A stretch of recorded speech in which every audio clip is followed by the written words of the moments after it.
தேவையில்லாமல் திமுகவை சம்பந்தப்படுத்தி பேசினால் சட்ட நடவடிக்கை.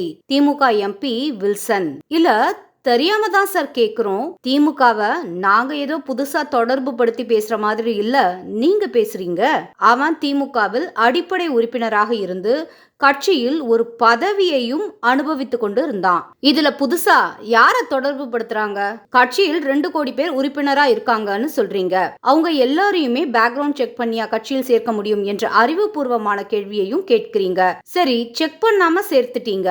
அப்போ உங்க கட்சியில பதவி வாங்குவதற்கும் எந்த பேக்ரவுண்ட் செக்கும் கிடையாதா? ஆர்வ கோளாறாகவே ஒரு விஷயத்தை கேட்கிறேன். முன்னாள் இலாக்கா இல்லாத அமைச்சர் செந்தில் பாலாஜிக்கு அப்படி என்ன பேக்ரவுண்ட் செக் செஞ்சு கட்சியில சேர்த்தீங்க? அப்ப மட்டும் அவர் செஞ்ச தப்பு அதிமுக ஆட்சியில் செஞ்சது என்று முட்டு கொடுக்க ஓடி வந்தீங்க.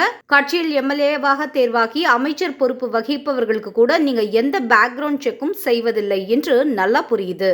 ஆனால் முதலமைச்சரை சந்தித்து கட்சி நிதி கொடுக்கும் போதோ அல்லது முதலமைச்சரின் மருமகளை திரைப்படத்தின் ப்ரமோஷனுக்கு அழைக்கும் போது கூடவா நீங்க எதுவுமே கேட்க மாட்டீங்க? அட, இந்தியன் கிரிக்கெட் டீம் கேப்டன் என்று உங்களிடம் ஒரு கோப்பையையும் உங்க மகனிடம் ஒரு கோப்பையையும் காட்டி ஒருவர் பாராட்டு பெற்றாரே, அதே போல போகிறவன் வருபவன் எல்லாம் ஏமாற்றும் அளவுக்கு எந்தவித பின்னணியும் ஆராயாமல் முதலமைச்சரை சந்திக்க அழைத்து கொண்டு செல்வீர்களா?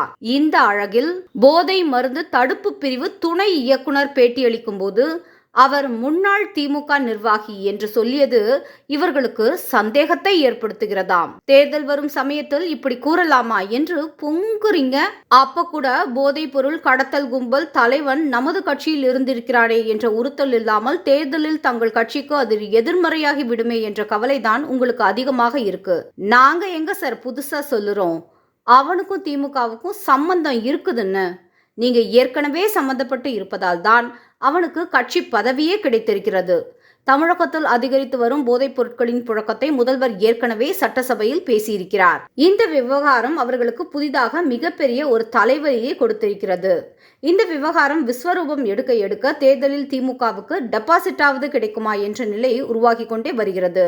இந்த விஷயத்தை பற்றி பேச வேண்டும் என்றாலே அவர் திமுகவில் அடிப்படை கட்சி பதவி வகித்தவன் என்ற விஷயத்தை தொடாமல் பேசுவது கடினம்.